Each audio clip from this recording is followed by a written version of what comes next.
fine, thank you. Feel comfortable. Adjusted your microphone. We are like mi casa es su casa. Oh, thank you. Café Latino is a show that is Café Latino is a show that is meant to be for having fun and just talk like a friends. It's a cup of coffee with me. And so, Jim, tell us a little about yourself. Did you have kids? You married? Where did you born? Oh, well, that's very interesting. I was actually born right here, about a mile down the road in Fairfax County Hospital. Oh, look at that. And at that time, my parents, we lived in Alexandria, and in '92, we moved to Sterling, Virginia, in Loudoun County, and we've been there ever since. Look at that. So Loudoun has been growing so much, no? Absolutely. So gosh. yeah, it's been growing very rapidly. It's day and night. Every decade, it's a new picture. Yeah, I remember when we moved around to Reston around like 12 years ago, and I remember we dropped there. There was nothing. It was just beginning the construction. Oh, absolutely. Reston. Yeah, I remember when they were building the towers. Yes. And then all of a sudden, you fast forward 15 years, it's like a little metro center itself. And they have this place, the London one. Absolutely, I love that area. It's amazing. And that's going to continue to grow. It's brand new. It's a brand new area. People, take their families there, watch a movie, shoot some golf balls, go out to dinner. Oh yeah. That place, top goal. I love it. So, did you went to high school here around here? So, what high school did you go? So I went to Parkview High, and I graduated in year 2005. And where did you go to college? Did you? Yeah. So, I had stepped out for out of state for a couple years, and I went to school in Cleveland, Ohio. I was helping my uncle with the family business. And then I moved back, and then I went to right here in Ashburn, Strayer University. I finished my bachelor's up there. What is your bachelor about? So I have a BBA in concentration and management and finance. Oh wow. So it was very convenient for me to go to school in Ashburn versus a 4-year traditional college. Yes, absolutely. It was very convenient. So I would get off of work and drive straight there, and the classes were in the evening. And it kind of worked out at the end. That's great. I always say never is late to finish, no? Oh, never. No, you can go to school anytime. We had one person who was in their 60s that was just got graduated with a bachelor's. Yeah, it was so funny because a lady says, you want to do something really cool, go to school when you are over 60. It's fun, you meet people, and it was very entertaining. So, you've been working in this area. What is your regular job? So I work in Manassas, Virginia, and I operate a small business. It's an auto parts store. We service all of Manassas area and surrounding Gainesville, Noakesville, Bristow. What we do is we have a client list about 400 customers, and it could be government. It could be construction companies and automotive shops.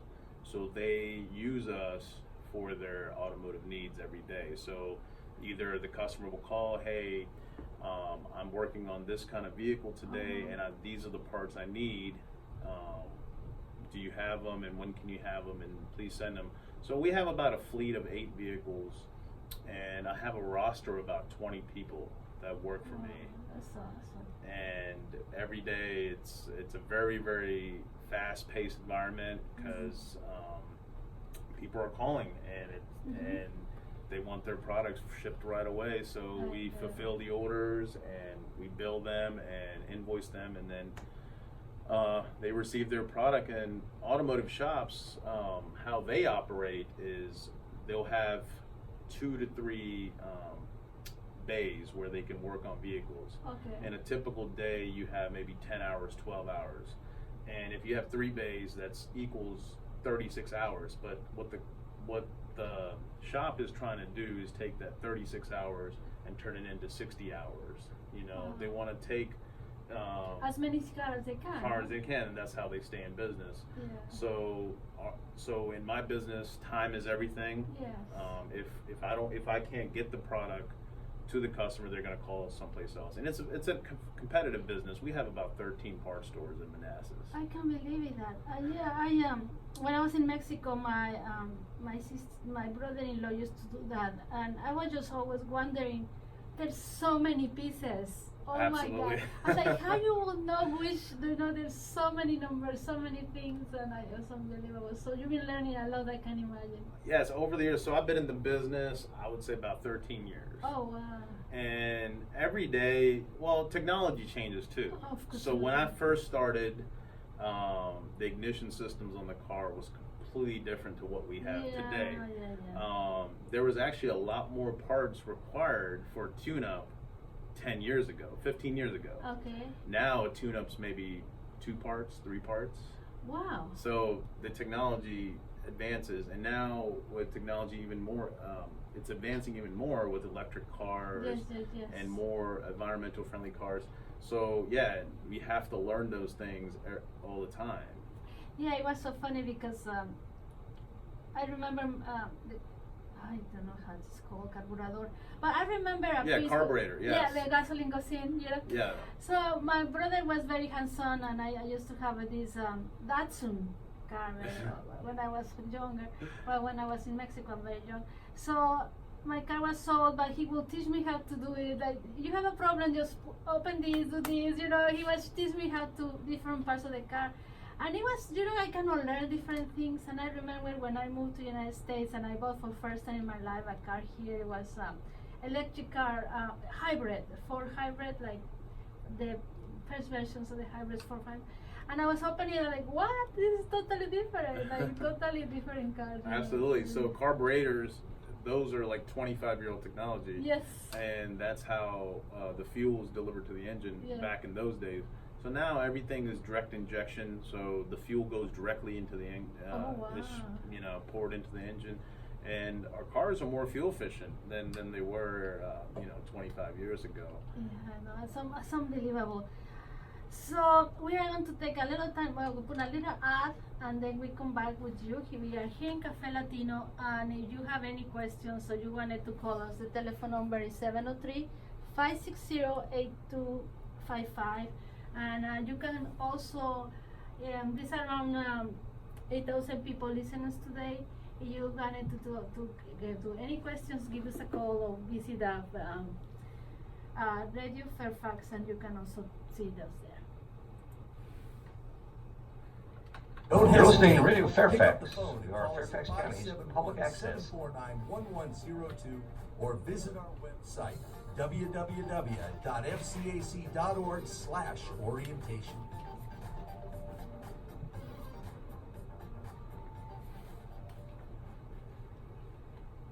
Cable and internet radio station.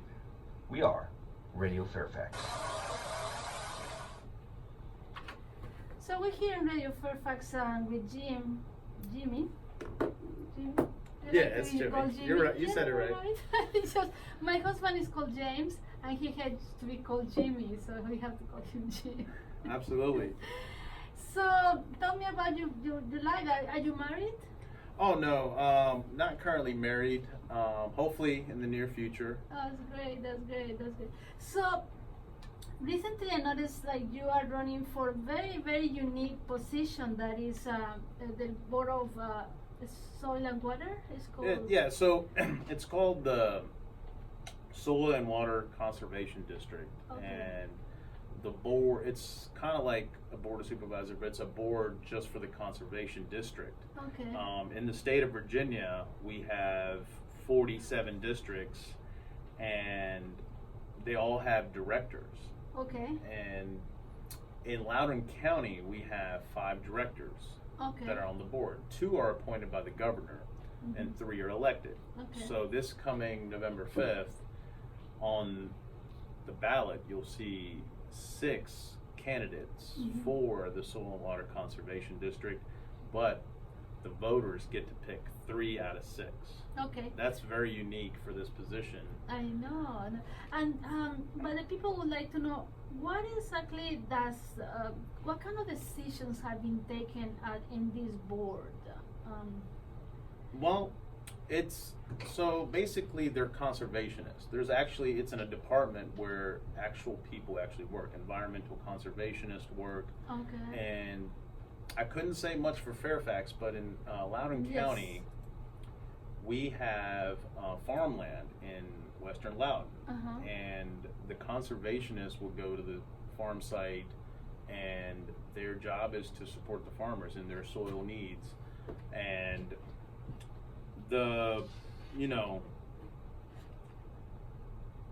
and other things they do is like K-12 education. They do a lot of programs, conservation programs, And they want to preserve certain areas in Loudoun. Sure, absolutely. It could be anywhere from planting trees, Okay. taking care of, rejuvenating a park. Well, that's so nice. I think it's very important to teach kids the trees and because I see a lot of construction in London, so I really worry that what is going to happen with the environment, no? If they do so much construction. Yeah, so we can, our conservation are constantly visiting site to site and seeing if everything is, according to the conservation standards and stuff like that. So we don't pass any legislation. We just conserve the environment because there's taxpayer money involved. So that's why it's an elected position versus appointed, or higher position. And do you receive a salary to be in that position? Actually, no. It's a completely volunteer position. That's so nice of you that you wanted to really help the community. Is that your purpose? Absolutely. So I joined,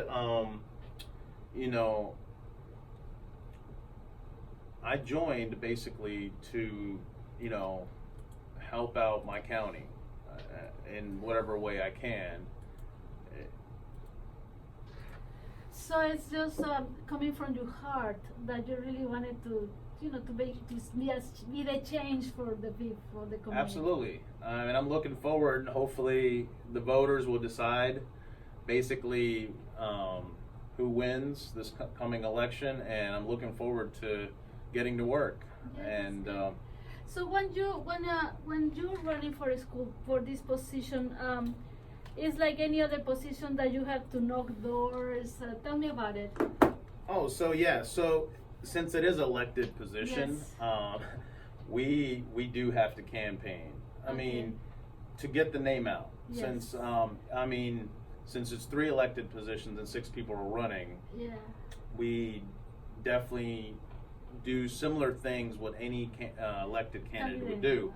Knocking So doors. I spend my weekends knocking doors. Actually, matter of fact, I was door knocking yesterday in Ashburn. And what do people say when have you talked with people? Sometimes I've been knocking doors.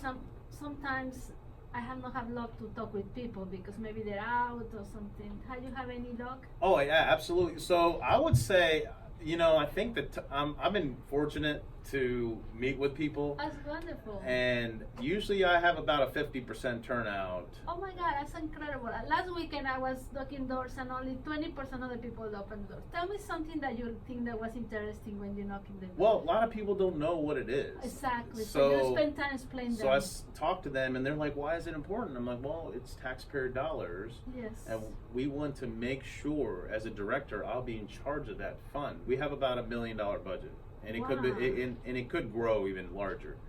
And so, as a director, one of the directors, Yes. I want to make sure that that money is used for what it's supposed to be used Of for, course. supporting our farmers and their daily needs, supporting our conservation and conservationists, Yes. and to do their job. So that's very, very nice of you. I just think that is what the people needs to do. If you want to see a change in your community, you got to get involved. Oh, absolutely, and that's why it's important for the voters to support their candidates and learn more about the candidates. Absolutely. And most of our local positions are nonpartisan, and from school board to soil and water, and even board of supervisors. These are the people that are going to affect your day to day. Absolutely, and so it's very important. So we almost coming to the final of our this section, and thank you very much for coming. Oh, absolutely, it's my pleasure. It's an honor to be here. Can you tell us if the people would like to learn more about you, where they should go? Well, you can definitely visit me on my Facebook. I have a Facebook, Jimmy Singh for Loudoun County Soil and Water Conservation. Or you can just type in Facebook, Jimmy Singh for Virginia. And then I also have a website, jimmysingforvirginia.org. Okay, well, we are going to post all this information on our Facebook page, Cafe Latino Radio and TV. If people wants to contact Jim, please do so. And just remember, they have to come back. What day is the day to vote? Oh, November 5th, yes. November 5th. What I tell people is to remember to get a sample ballot, and also to remember to vote November 5th. Now, if for some reason they cannot make it November 5th, Yes. to go to their local election office and fill out an absentee ballot. Yes. Because every vote matters, every vote counts. Oh, that's so important. Let's remember, people, if you think that you will not be able to go, you know somebody that really is, have problems walking, stuff like that, please bring them to the absentee, fill the forms, they will come back to your house. And if you have not been registered to vote, I think it's October 14, the day. Yeah, I think October 14 or 15 is the deadline to register to vote. Yeah, if you have moved, it's actually very simple. If you're already a registered voter, you can go online and update your address because you want to make sure you're voting in the right precinct. Yes, so remember that it's October 14, but we will posted all the information in our Facebook page. And Jimmy, both very good luck for you. Well, thank you. You too, Laura. We're looking forward to November 5th. It's going to be here sooner than we think, and I'm very excited to be on the ballot. It's a blessing. Thank you very much, Jimmy. Well, we here in Cafe Latino, we continue with these interviews with people that is running in different positions. I want the people to be aware of that, and I want the people to be aware of the